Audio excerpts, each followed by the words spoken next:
Hey guys, it's Phil, the radio host, coming at you with another video. No, I'm just messing around. I got a new mic and it sounds way better, and I'm just trying to have some fun. I'm uploading this video to let you guys know that I'm not doing a regular video this week because I'm feeling a little sick, as well as have a lot to get done. So next week I'll start when things clear up a bit. And this video in particular will be a free study group that I did last Saturday discussing self-doubt and directly interacting with people that thought they couldn't do it and providing tips and feedback to them in their situation. To be part of free study groups, click the subscribe button down below and click the little bell next to it to be in those study groups, because clicking that bell will send you an email every time I upload a video, and I typically send an announcement video when I'm going to do those free study groups. For those that are interested in the paid study groups, the next ones are V.5 Code of Ethics, 512 Community Interventions, 519 Research, Program Evaluation, and Program Development, and 526 Group and Family Therapy. And if you're interested in those, send me an email at berda24@gmail.com. Again, that's berda24@gmail.com. And again, I won't be uploading a regular video, as you guys will know. And I shared a quote last video, and a lot of people liked it. So the quote that I'll share this week is, "Pain is temporary. It may last an hour. It may last a day. It may even last a year. But eventually it'll subside and something will take its place. If I quit now, however, it'll last forever." And that's by Eric Thomas. And if you guys don't know him, search his videos as well. They're super motivational. They keep me going and keep me focused. And yeah, sit back, guys, enjoy this video, and I'll see you in the next one. Don't forget to like, subscribe, and comment things that you enjoy. And take care, guys. Okay, so what struggles are you currently having in regards to it? So I'm 3 weeks away from the test, and I'm able to break down. I break it down little steps. I go through the acronyms, and so I have 2 left. And then that's when I get stuck. They both sound great. I go through the question, but then I still feel like I self-doubt which one it is. So I just wanted to see if you had any pointers on how to just get out of my head about it and pick an answer. So 3 weeks out, hype. I'm excited for you that you are 3 weeks away from passing. Yes. And a lot of what you're saying is what happens to a lot of people. They get inside of their own mind of like, oh my gosh, do I know what the correct answer is? So my first suggestion is to always go with what you think is the answer. Okay. Like, trust your first answer. I'm a huge advocate of never changing an answer. So do not change, even in your mind. Okay. Because once you start changing one answer, it's going to lead to you changing all of the answers. Got it. Or you trying to change it later down the road. So I just had a personal friend text me and say I didn't pass the exam. I didn't work with him though. Okay. I asked him, I always ask everyone this, like, what is your process? Like, what was the routine that you did in the exam? Didn't have a routine, second guessed, and said they were actually bored and kind of complacent in the exam. Okay. And I was like, okay. Because there's 4 components that I typically see in people that have passed this exam that I work with, of course. Can't ask everyone. But a routine, meaning what do they expect during the exam? Like you said, you have a routine of breaking down the questions, which is good.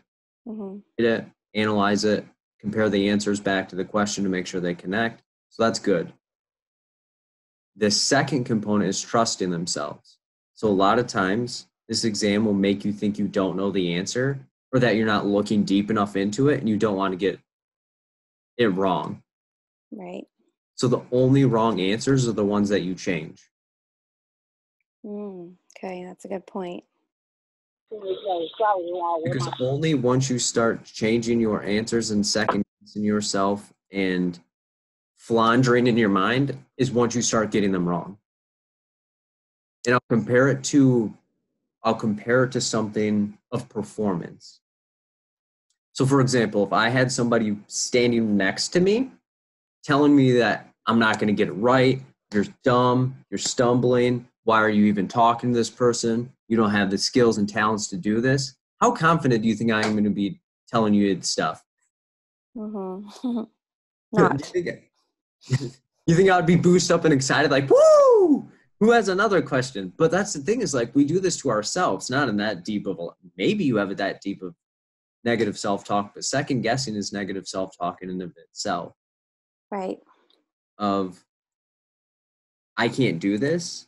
And it may be not even, like I said, a conscious thing of you telling yourself you can't do it. It's little subtle actions that lead to huge results. Right. Yeah. And the third one, and this is the thing that most people are stunned about when I say it, is like anticipate getting stuff wrong. And it's okay. Like, do you know how many you can actually get wrong on the exam before failing? I don't actually. Take a guess. Like if you had to guess a number. 20? More. Really? Mm-hmm. Take a guess and then I'll break it down. Okay. 35. Close. So there's 170 questions. Okay. So 20 do not count. So that means the exam is out of 150. So okay. You count. So most scores I've seen, and I don't work for ASWB, so I can't say all of them, but the lowest I've heard someone having to get is 96. So 150 minus 96 is 54. So that is 54 you can get wrong. Okay. And then the highest I've ever seen or heard anyone is a 106. So 150 minus 106 is 44 you can get wrong. Okay. But a lot of people like getting hung up on the one question in front of them, and you can get it wrong. Right. You know what I mean? Like if someone told me, Phil, you can do something 54 times wrong, I'd be like, I bet. What activity do you want me to try? You know what I mean? Like, but if most times people want to try it the first time and get it right the first time, and then they're hard on themselves the rest of the times. Yeah, I think that's what's happening to me. I get one wrong and I'm like, oh no, see, I'm not ready. Mm-hmm. I have to break it down. I got to take my time, but I don't have a lot of time. But you have enough time. Uh-huh. You know what I mean? Like, for example, like I've heard of people running out of time. Uh-huh. Most of those people maybe needed accommodations they didn't go for. Oh, okay. Because accommodations can get you up to 30 to 2 hours extra. That's like if you have clinical, like health conditions, that's anxiety, depression, mood disorder, stuff like that, that can get you extra time. Right. But some questions you see are going to be like, 1 second, I know the answer, boom. And the question may take you 3 minutes. Right. But if you balance those two out, it's like, okay, the extra time that I would have on average needed for the first question that I got done like that, then contributed to this extra time on this question. Right. It's very true. It is better to take your time and leave 20 questions unanswered than to rush through and have extra time and fail. Exactly. Yeah, that's true. But these are things that most people don't hear about. They just hear people passing and failing. And always ask people's process. Like, what is your process? Right. Is the concrete stuff that we can literally quantify and say, okay, you had an hour extra. and you failed, let me watch you break this down. So that's what I do in individual tutoring is I sit with people, Okay. have them take the exam as if I'm not there. Mm-hmm. I turn off the video while people are asking so they don't see my reactions and stuff. And I analyze them and say, okay, you got this wrong and you missed this key detail and you went hella fast. Ah, I see. Okay. Because those that have been working with me, no, I suggest people reading the question 3 to 4 times. So Oh, okay. it's just to get an understanding of the question. Mm-hmm. Second time is to break it down, such as I do in my other videos and stuff like that. And then the third and fourth time are just to compare your answer back to the question to make sure that you have something that makes sense to you and the question. Okay. Good point.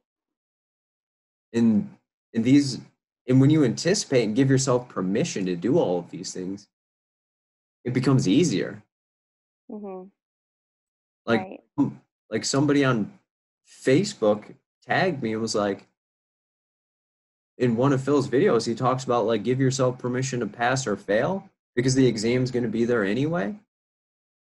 Weight off her shoulders and she passed. Like, oftentimes we go in so wound up that we're not even our normal selves when we're in there. Yeah, I think that's what happens to me. So we need to make sure that you're in the best possible shape to pass. Mm-hmm. There's nothing that'll tell you if you're ready or not ready besides the actual exam. Okay. There's nothing I can say. There's nothing anyone else can say besides the actual exam or you that says I'm ready or not ready. Mm-hmm. Gio, were you still there by the way? Yeah, I'm still here. Okay. Thank you for your answers. Yes, and there's one more thing that besides the suggestions of like, trust in yourself, don't change any answers, anticipate things is Yes. more or less just like checking in with yourself. Like, and what that could mean is maybe you just take a couple second mental breaks, physical breaks during your process to make it easier for when you actually are in there, do what you need to do. And a lot of people, like you had stated, is like, do I have enough time? Right. But if you can't spare 15 seconds, then it may be a matter of something deeper we need to work on. Of like, are you over analyzing the questions? Right. Hey, Phil. 1 second. Okay. And has this helped? And do you have any other reflections that you would like to like tease out? It has helped. I think that I have in the past when I was taking the law and ethics, I would tag the questions because I felt like I was taking too long, and then I'd come back, and that didn't work well because it took me a little bit to pass that part of the test. So I think that with your advice on mental breaks and physical breaks, I think that I just need to practice that when I'm taking, some of the practice test, and just pretend I'm in the session, I'm in the actual test, and see how long I can take a break and how long I can, take a mental break. Good. And that's something you can't really do besides experiencing. And that's where a lot of people don't prepare themselves like it's for the actual exam. They will do practice tests at their leisure and go at it. The way, like you exactly said, is what I suggest people do is act like the practice tests you're doing are for the real exam. How long does it take you? How do you feel during it? What works for you? What doesn't work for you? Okay. Like, I'm a fiddler. So I had that marker in my hand, like moving. I knew that I needed something to move. So I was like, okay, this is calming to me. Right. It doesn't increase my anxiety. It takes it down. Right. Yeah, I'm a fidgeter too, so I'm thinking of maybe having my rubber band around my wrist. Hopefully that'll be okay. And I would call before so that way you don't get like a roadblock. Got it. Good 'Cause point. a lot of people will say, I'll just do I'll figure it out when I get there. But if you've prepared, you were going to fiddle with that rubber band for your test and you're not able to, how's that going to derail your mind? Yeah. True. You're going to go, and now what do I do? For sure. Good point. Okay, thank you So, so much. yeah, you're welcome. If you have anything else, just feel free to chime in. Thank you. The question and starting us off, honestly. No problem. Okay. Hi, Phil. Howdy, howdy, howdy. What is up? It's about what she just finished talking about, what you guys finished talking about. Okay. I took my LM and I took it 2 times. The first time I failed 5, then the second time I failed by 11. I realized that the first time I only needed like 15 minutes to finish the exam, and then the second one I have an extra hour. So I realized I rushed through it. Mm-hmm. And the problem was that I was constantly having a battle of the tricky question, not trusting my gut. Mm-hmm. And then I listened to the boot camp rule saying, don't change your answer. So I did, even though my gut says otherwise, I didn't change my answer. Okay. So I'm learning like how to break down the question and, like when you just know the answer, just go with it. But then I'm always listening to that rule, don't change your answer. Mm-hmm. So even though your gut says otherwise, and then I used that extra hour to go back, but I didn't change none of my answers. Good. When I still have. So, yeah. So a lot of times, even I said it, and I don't like to speak in extremes. So if someone introduces a technique that doesn't work for you, then don't utilize it. But yes, if you find a system that works for you, and that is where like finding a routine. I often say like a routine. So it's like, what am I going to do that works for me? And what does my toolbox look like? Because it'll look different than somebody else's. A lot of times when we're in this test prep scene, there's a lot of people introducing a lot of things and they're doing a lot of techniques and strategies they found that work for them or other people. But if it doesn't work for you, find what does and work with it. Yeah, I met with my professor for testing prep 1-to-1, and she realized, oh, you jump into the word assess because that's one of the techniques, like for instance, the question you just told earlier. Mm-hmm. And I would have chose that answer, but it was wrong because I didn't carefully use the keyword. Stop relying on so many strategies and just stick to like the basics and just read the question as it is and not be like, oh, it's like intervene, that word, it sounds familiar, sounds like a social work word, and not read the rest of the answer choices. So yeah. Okay. Similar to her experience as well. Yeah. Just wanted to share my experience in case someone get motivated. No, I appreciate that because a lot of times we don't talk about what doesn't work and we just talk about the things that do. And then people get lost in the things that it's so what's profound when people say, I've tried this, it doesn't work, and I'm looking for something different, and this worked to replace that. So I think that's really powerful. So I appreciate you saying that. Thank you. You're welcome. Hey, Philip. Howdy, howdy. How are you doing? I am feeling overwhelmed. Okay. I test in 6 days, and I just feel very overwhelmed and nervous, and I'm trying to study, but I'm losing my motivation. So I just want to know how to keep myself motivated so I can get through the test and not feel all this anxiety. How long have you been prepping for?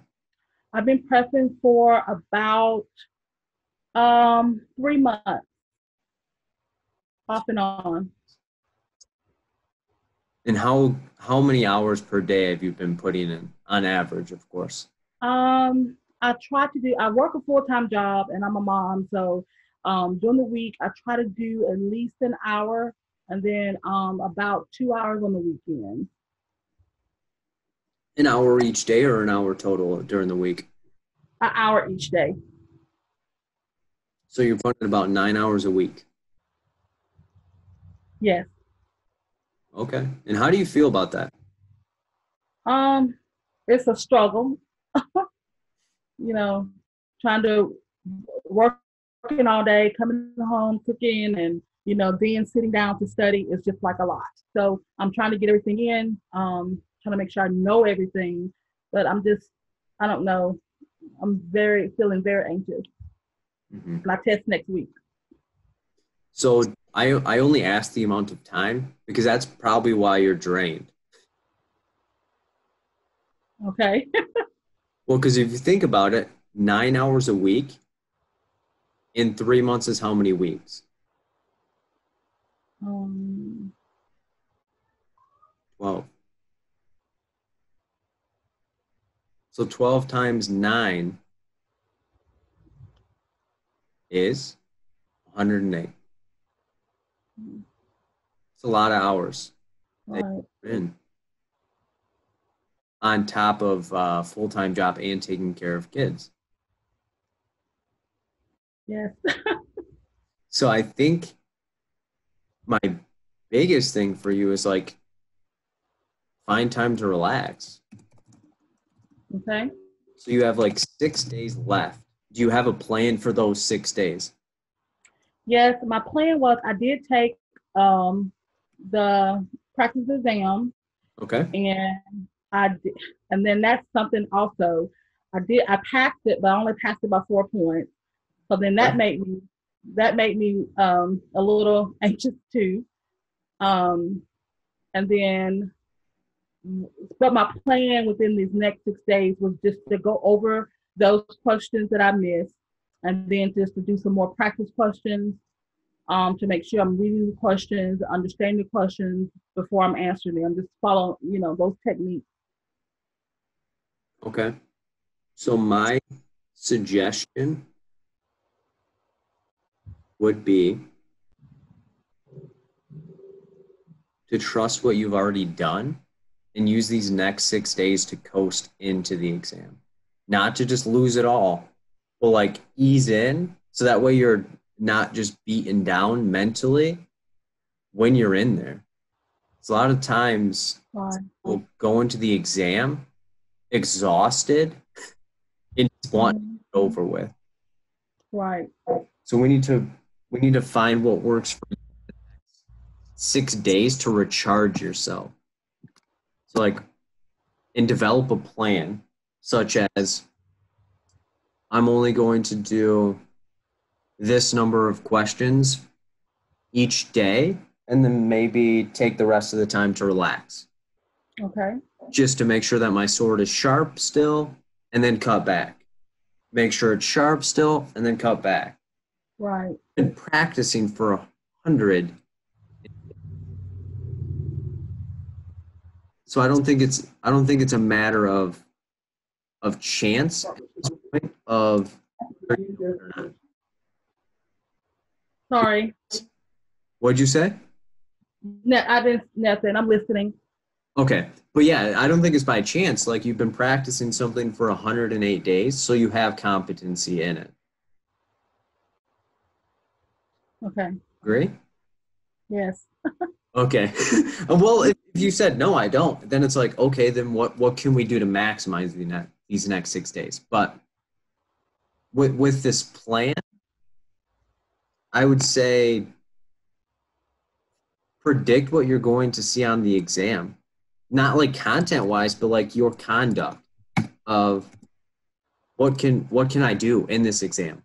Like I was saying to the before, it's like anticipate what works for you. I know that I needed to twiddle a pen.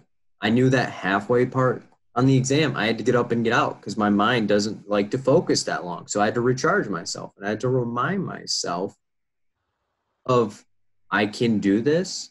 And beyond that, of like something I would push you to do is reflect why you started. We can even do that right now. Like, so why did you start studying, and why did you get into social work? Mm-hmm. Um, well, I started studying because I have my undergrad in social work, and then I just finished my master's program in social work in November. So, I just have um, a desire to just help people and to work with individuals that are going through mental illness. So that is why I got into social work, and just to be an advocate also for children with developmental disabilities. So that's the reason why I got into social work, and why I wanted to, get to pursue my license was to, to have better opportunities in my career. So that is why I started. Mm-hmm. How often do you think about that? A lot. Do you think it fuels you or drains you? I think that I think it fuels me to want this, because of the goals that I have. I know that once I get this, achieve this, then more door and more opportunities will open up. So I think it energizes me to go forward with it. So what are you thinking about when you get demotivated?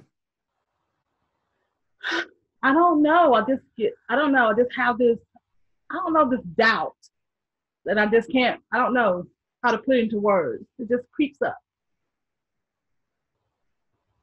What type of doubt is it? That you can't do it, or you don't have what it takes to do it? I think I don't have what it takes to do it. Okay. What evidence do you have that you aren't able to do it? I think when I'm taking the practice test or the questions, and I'm getting them wrong, and I'm not, getting all of them right. I think I just have that doubt. Oh my God, what are you doing? Are you ready for this? Mm-hmm. So, Well, from what you said, you and I don't take this lightly when I say this, but you passed the practice test. So to this point, your routine and methods and techniques have propelled you to pass an equivalent to an ASWB exam. Am I right? right. And I think the biggest thing is you said you didn't pass with as much as you wanted to. You're like 4 points is enough. Right. In whose mind? Mine. Mm-hmm. So whose mind do we need to change before the 6 days elapse? Mine. And that's the thing, is a lot of people would be begging to get 4 points over. Right. There's a lot of people begging to get 1 point over. There's a lot of people that would love to get 0 over and just get the right amount of score to pass.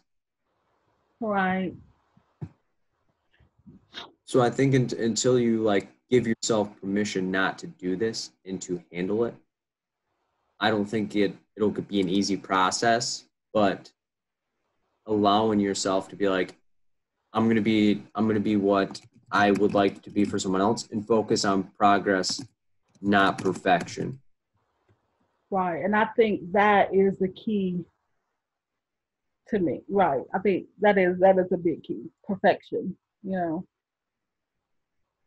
that's something you need to let go of. Right. And it's easy for me to say to let go, but I don't mean that in the easy sense of do it now. I mean, maybe your thought process starts for the next 6 days of allowing yourself to make mistakes and being kind to yourself during that, and saying, you know what, this isn't something I intended to happen, but I won't let it happen again. And I did the best that I could with what I had and knew. Right. And then propelling yourself further and treating yourself like you would someone that you would advocate on behalf of. Absolutely. Because the strongest way that you can teach someone a lesson, do you know how? Actions.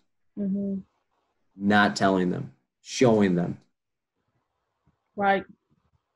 So you can and you will pass this exam. I have no doubts that you're able to do this. The only way that you won't is if you stand in your own way and don't trust yourself through the process.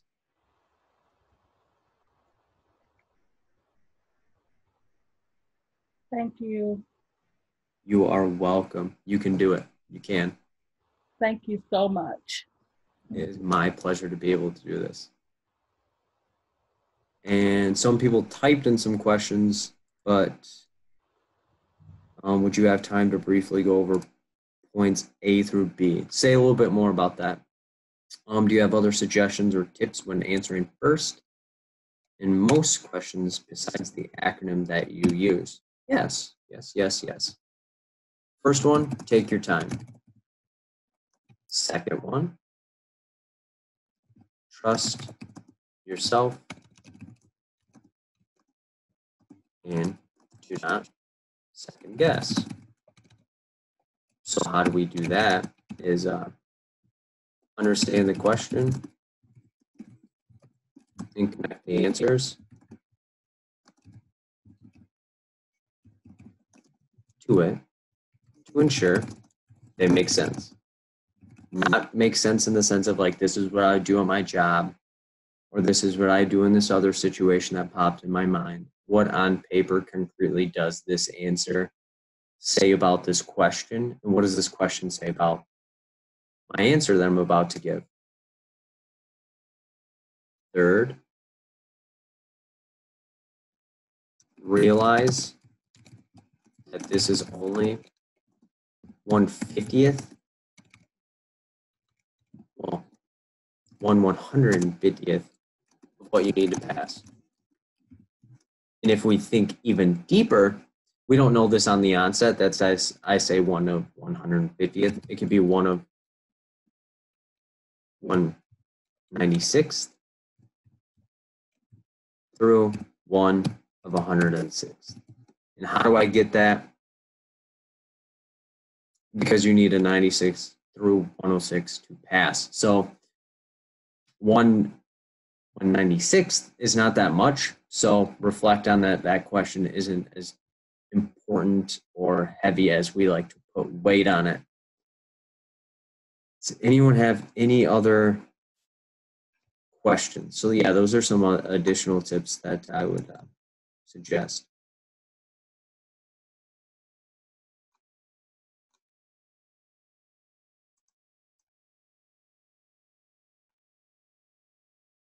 How much should I be studying? Whoops.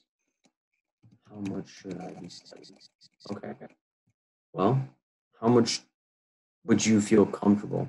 And feel free to unmute yourself. I don't mind helping further.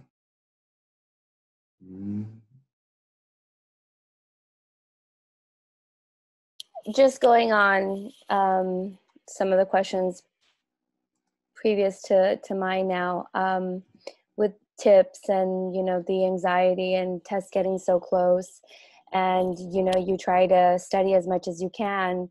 Like for me, I study as much as I can, working full time, also being a mom. So, you know, I don't want to overstudy. So if I study an hour a day, I feel like, okay, that's as much as I can do. But it's not that I want to stop.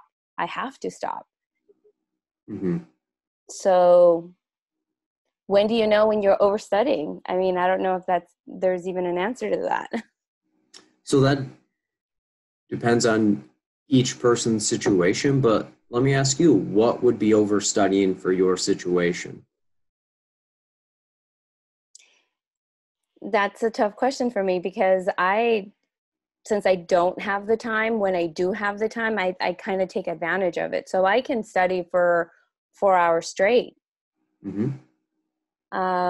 You know, do some practice questions, then move into the practicing with the acronym, then move into, you know, how am I doing with the theories, and then going into the development, or going into, you know, talking about the research design and breaking that down. So, I mean, I can go on until I am exhausted, and then I stop.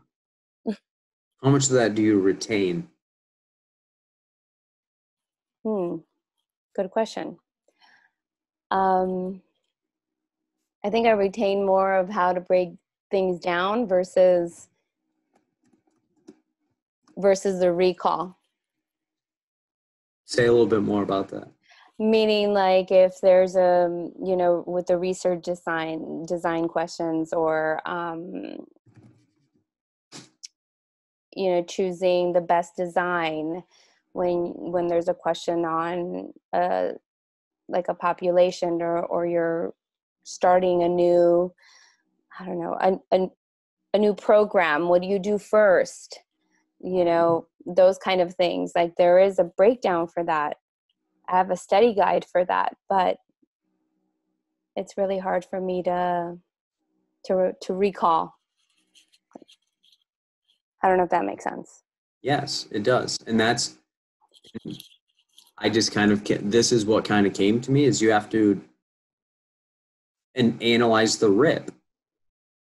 What is the retention that I'm getting? What impact does it have on my prep and my life? And what potential do I have to go further when studying? So like you said, like, I don't know if I can recall it. So retention is like, over studying could be not being able to remember. Okay. Or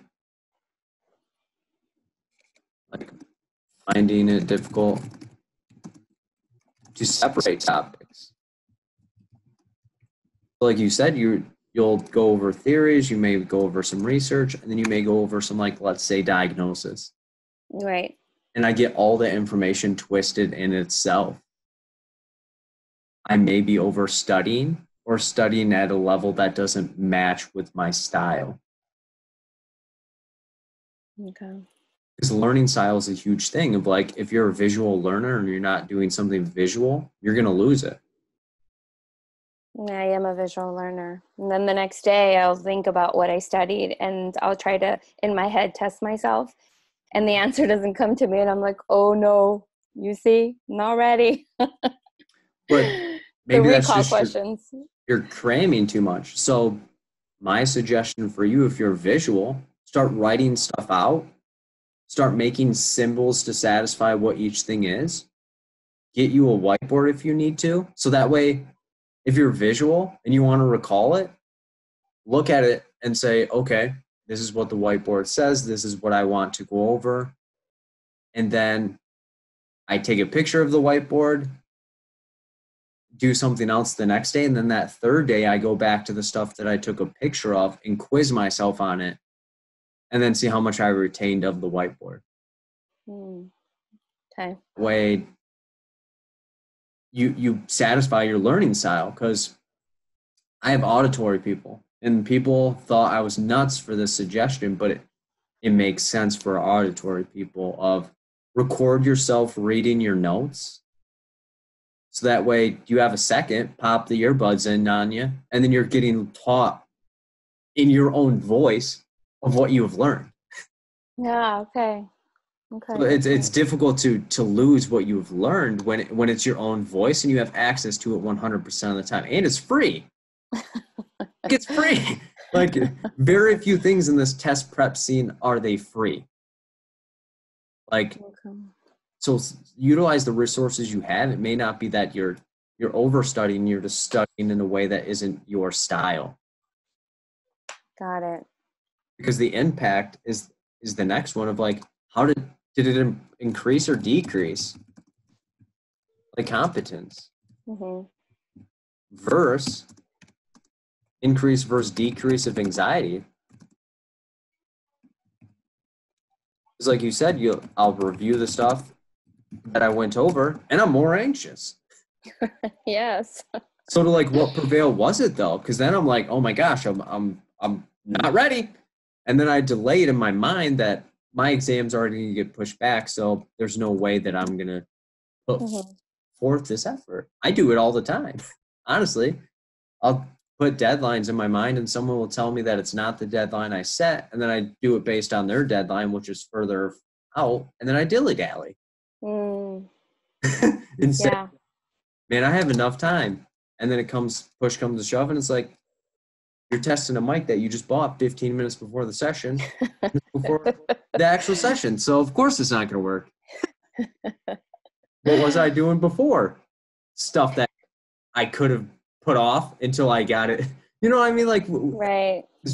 But I'm not like beating myself up over it, because I'm like, I'm used to this and this is my style and this works sometimes, but in other situations it's higher risk, such as this exam. Yeah. Like, it's a little bit higher risk than a mic that I can figure out later. Right. Well, this is the second time I pushed back my exam because of that. And now I'm closer again. So, what happened? So my challenge to you is to sit down and say, I've been studying for X amount of time. What more do I need? Before people reschedule, because there are legitimate reasons to reschedule, like health conditions and family, like you lost a job, stuff like that. Like, that's literally like frontal lobotomy, like I lost all exam. But people let anxiety punk them. Yeah. Convince them that they'll study more in that X amount of time, and they don't. So let's say you push it out 60 days. What will you do in that next 60 days that will make you in a better mindset than you are right now? Right. And if you're not going to, then what's the point of pushing it further? Because then when you do either pass or fail, let's say most people aren't, it's not going to matter if it does matter if they pass, but let's say they fail and they've been rescheduling for 6 months. You have to wait another 90 days and only get 2 more exam attempts before you have to repay the annual fee to register to take it. Right. Yeah, that's also a thought that I've had.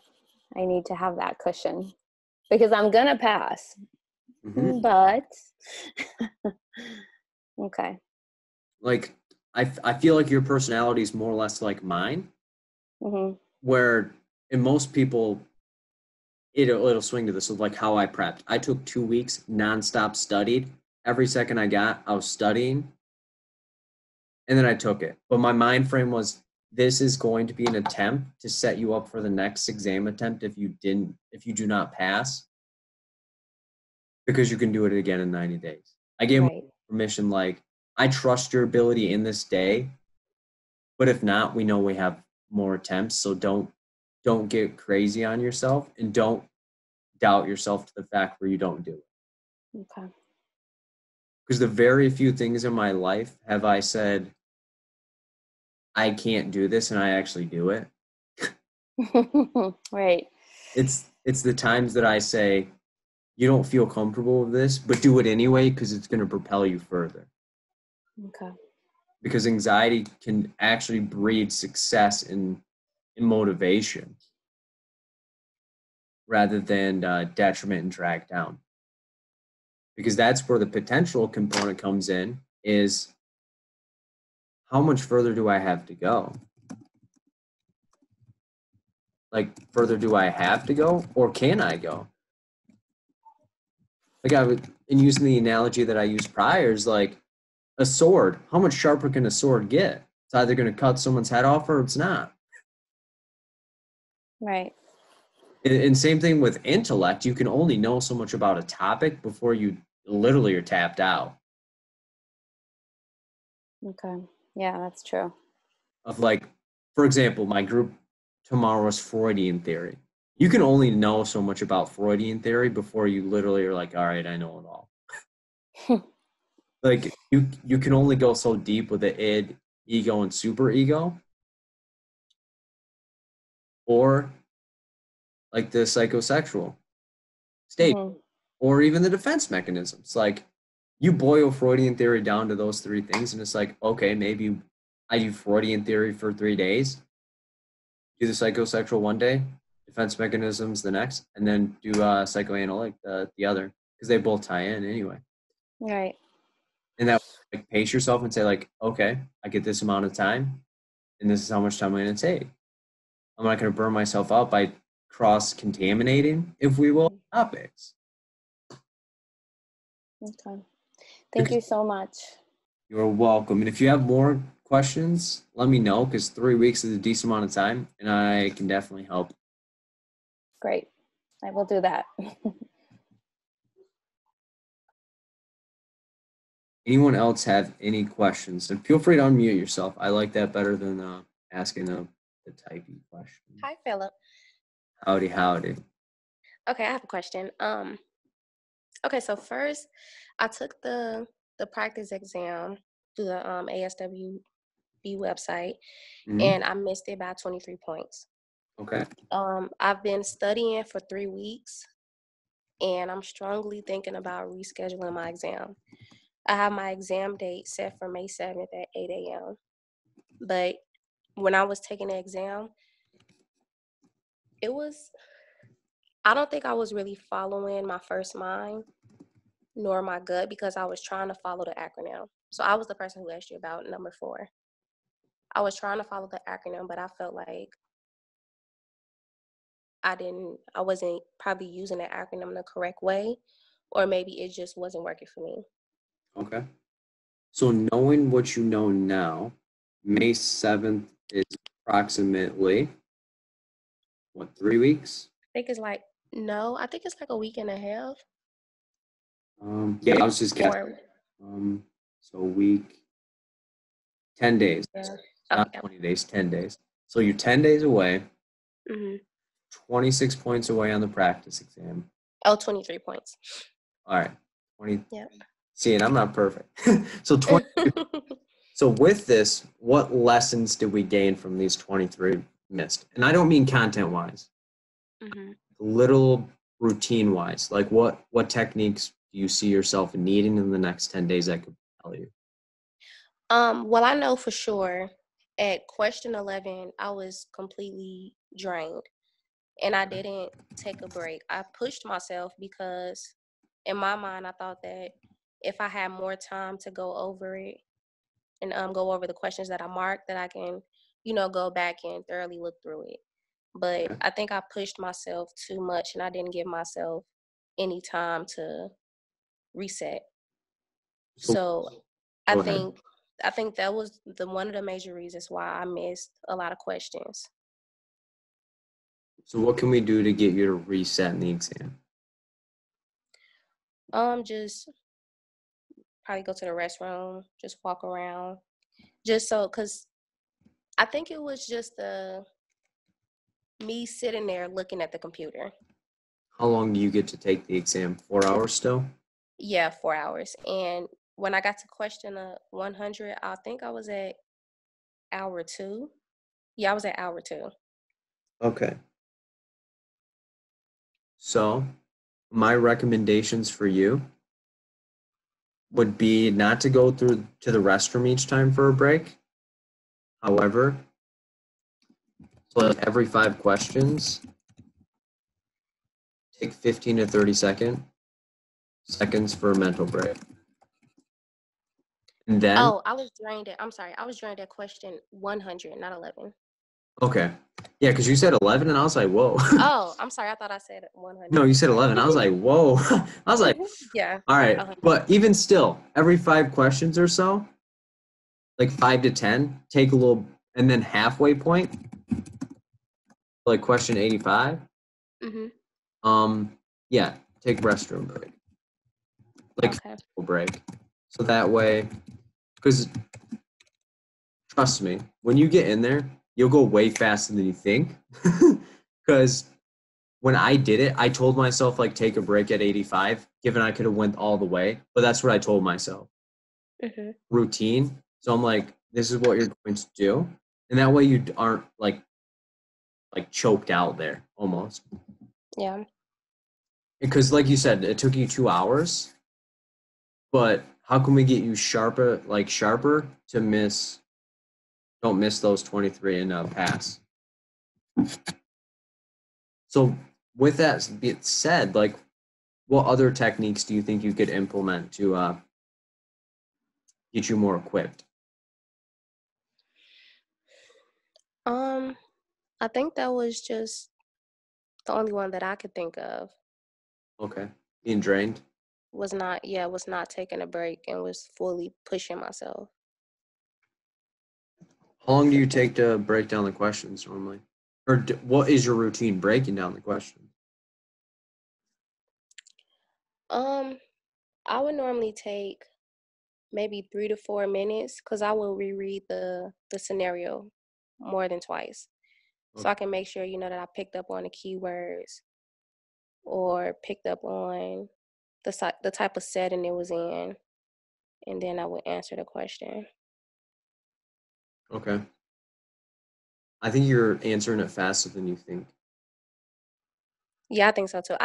What I do Well, is I know that I skim through the question, and this is a bad habit I have from even undergrad. I skim through the question and I'll jump down to the answer because in bad my move. mind I think that I already know the answer instead of actually taking my time and reading. So yeah, suggestion: read the question and let it tell you what the answer is. Okay. Because this exam, these questions, they have twists and turns every sentence. And if you start at the top and guess what the answer is at the bottom, you're gonna get it wrong. Okay. Because it's the same thing with client contact. A client could say one thing, and if we jump too fast to that situation, we might invalidate and actually push them away rather than let them fully explain. Gotcha. Because 3 to 4 minutes per question would mean that you would have ran out of time on the practice exam. Because you answered 100 questions in 2 hours. Yeah. So that means you were answering a question every like minute and 10 seconds, minute and 15, just to guess. Because 120 minutes, 100 questions, so give or take some here and there. Yeah, that sounds accurate. So yeah, and that's just me guessing. So I would say like slow down. Okay. Because I don't think you're gonna run out of time by any means, honestly. Like, and once you practice slowing down, you can actually get faster at reading the questions. Because with the way that you answer it, wanting to skim, I would just with the whiteboard they give you, skim and write down the key points from each sentence, and then let that guy do the answer. Okay. Get really fast. Like when I was taking my exam, I think I only took like 2.5 hours for all the questions. But I Oh wow. well-oiled machine with breaking down questions at that time. There's no question in my mind where I was like, boom, boom, boom, boom, boom. All right. But that's because I practiced how I was going to take the exam throughout my practice. Okay. Any other like takeaway points or any questions that you have?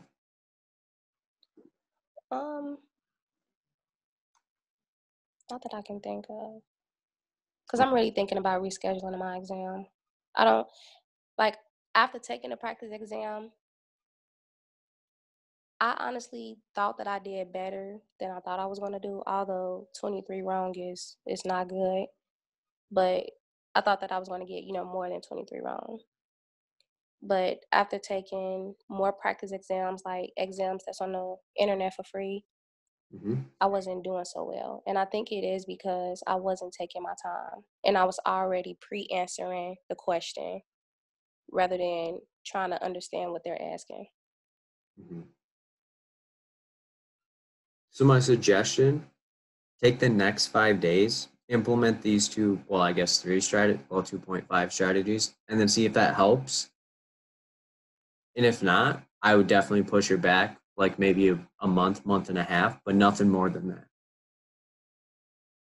Because we just need to polish up the diamond. It's not completely there. Because you didn't fail it like you got a decent amount right.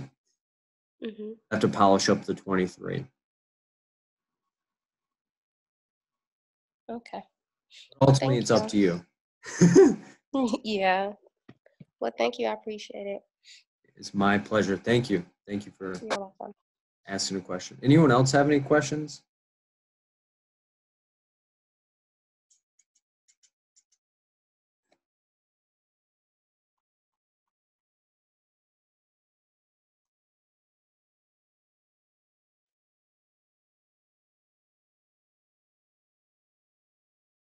Okay. Yes, Philip, I do. This is Ali. How is it going? I've been trying to put myself to studying, but I've been watching your videos. I've been also watching meditation video by Envo Pass. I can't say the name right, maybe, but it's on YouTube. Okay. But I put together a study plan to be able to the next 3 weeks go over the materials and then do that plan again. I was supposed to start it on Tuesday, and I haven't really began that study plan. But the book that I put down to use this time is a study guide, ASWB Masters. It's about over 100 pages. Each section of the 4 study. That's a thick book. Yeah. It breaks down the questions. I mean, it breaks down the sections, and then it provides you the questions that are the amount that are going to be in the exam.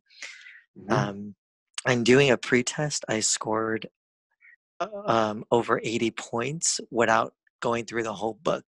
I went through part of the first section, but I stopped because I just started getting anxious and stressed out about the exam. And so, yeah, I guess my whole thing is that I'm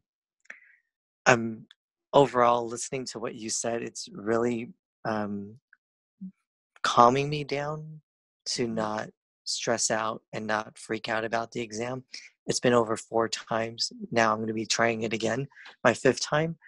So, but listening to what you have to say and everyone else asking you has been really helpful right now. And I guess I'm just have to keep mentally telling myself to go in with knowing that you know the material and not freak out. And that if it doesn't go as what I'm planning to pass the exam, it's okay, because there's always the next 90 days to, to try it again. So from what I'm hearing is like even the prep that you've developed yourself isn't really what you want to do.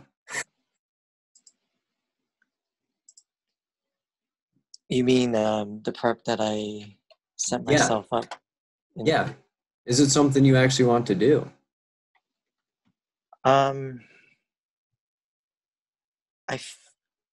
I can agree with this because I can say that I'm rushing into studying for the exam. And yeah, I am rushing myself to study for the exam. And I feel that the reason why I'm rushing myself is because it's been, like I said, it's been over 4 times and my 5th time taking it. And I guess mentally I have to tell myself that, whether I pass or not pass, it's okay. And I know the material. But I have to really take my time. So I would push you to think like, yes, I think it's beyond the actual exam, and it's the preparation for the exam that's going to be more profound. Because you said that it's going to be the 5th time, so you have some experience with this exam, and the prep that you've developed. You said it was Tuesday I wanted to start, and it's now Saturday and I haven't started, which is okay. But I think we need to like look at it and say like, is this a prep or like amount of time I'm willing and able to do, or what's preventing me from starting? And I can say what's preventing me from starting is the fact that I just in the back of my mind, I remember failing the exam that many times before, and also just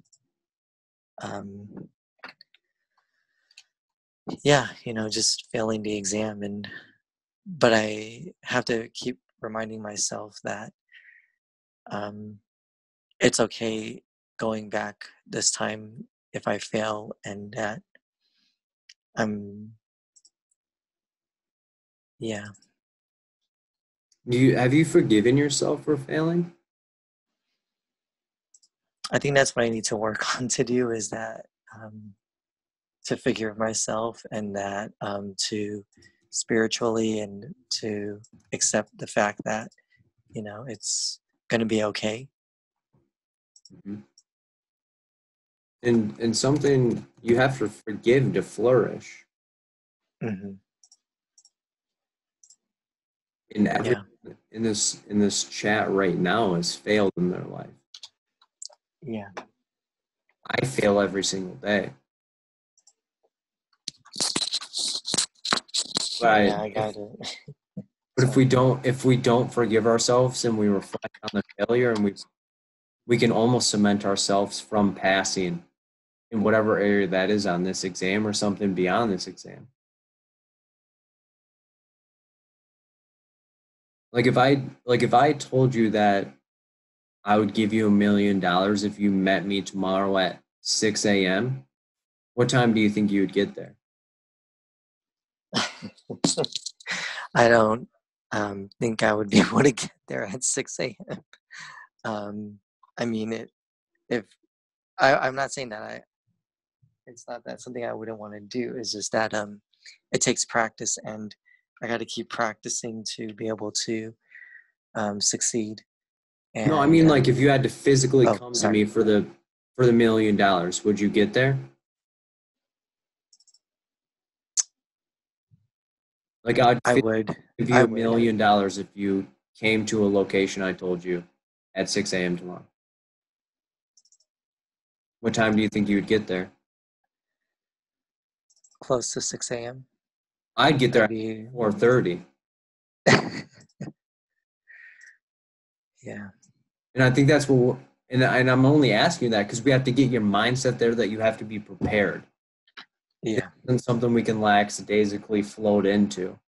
This is something you have to look at and say, this is something that's happened to me, but it's not me. So I need to destroy this thing. It's convinced me for 4 times that I'm not enough. And I'm believing it now. Yeah. Like this is something you're actively believing, that I can walk into this exam and fail again.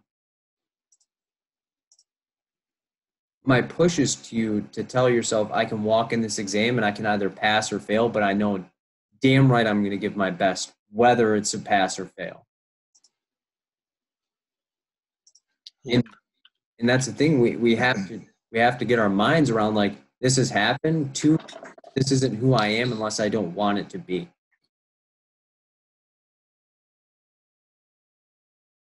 Well, that's true, and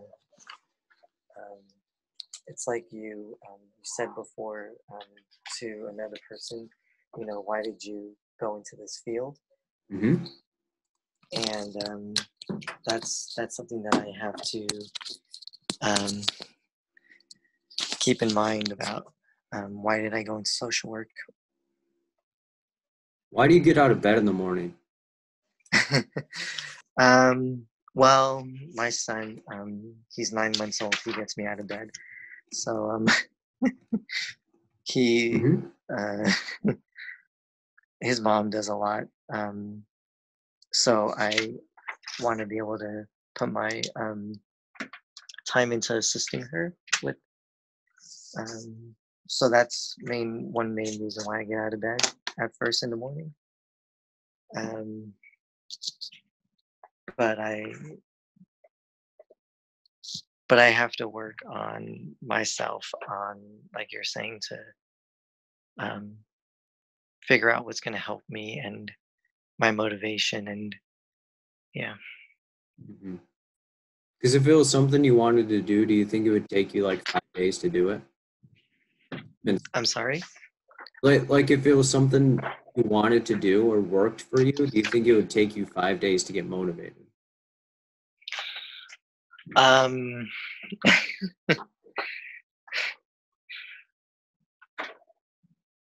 Be honest here. I really want to do this, and Mm-hmm. I just have to really put aside anything that I'm finding an excuse Mm-hmm. that's getting in the way, and that's honestly what I've been doing, is using something at home as an excuse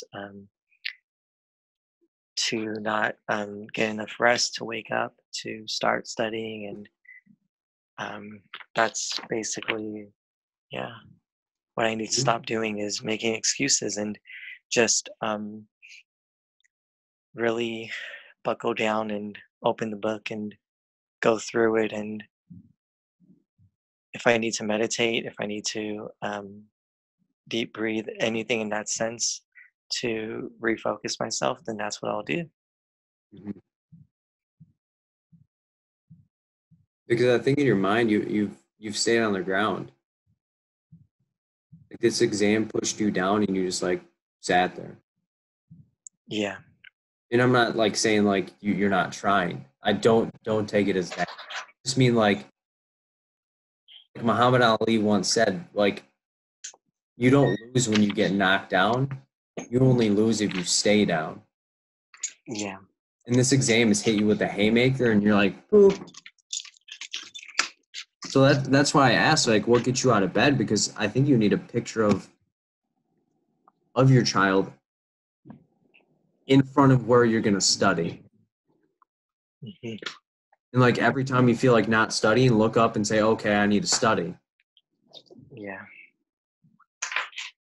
And I'm not telling you have to be hard on yourself, but I think at points and times we need some like motivation that's external to us to convince ourselves that it's something important in our life. Yep. Yeah. And I was watching a YouTube video about focusing on your goal and focusing on things around you that you want to get done and accomplish. And so I did a 3 circles, Mm-hmm.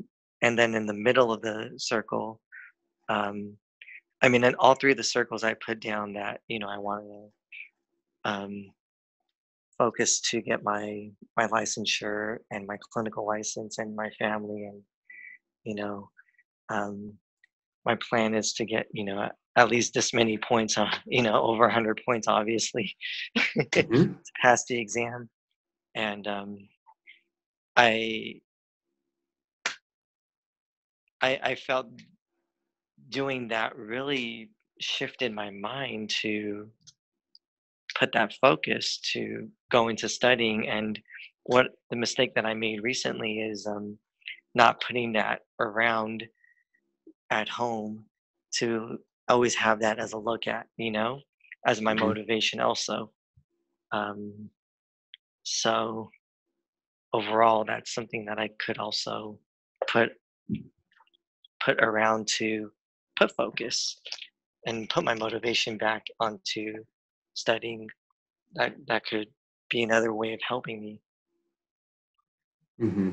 And I'm here to help you. So Yes. send me an email. I'll let you into Okay. a group tomorrow. Okay. You can get around motivated people, and you'll see me fired up on some coffee. But I'm here to help, and yeah, I'm glad that you brought it like the need to your attention. I think you processing aloud is powerful, but I just don't think we have like enough time to like tease it out Yeah. in an appropriate like level. So yeah, reach out to me, send me an Sure. and I just in case you don't know what my email is, it's berda24.com. berda24@gmail.com. Got it. And say, hey, study group or something. And Yeah. I'll let you in. But yeah, thank you. And with that, I think we've gone a decent amount of time, an hour and a half. So I'll end there. And again, thank you all for coming, sitting, waiting. And I'll upload this to YouTube, like probably a day or two, probably like Monday night or so. But in the meantime, if you're interested, here are the study group information tomorrow, 4/28/40 in theory. By the time I upload this, this will have already passed. 5.5 Code of Ethics and Ethical Considerations. 5.12 Community Interventions. 5.19 Research, Program Development, and Program Evaluation. And 5.26 Group and Family Treatment. Those are from 7 to 9 p.m. on those Sundays. They typically go longer because we do question and answer, but my email again is berda24@gmail.com. And take care, guys, and peace out.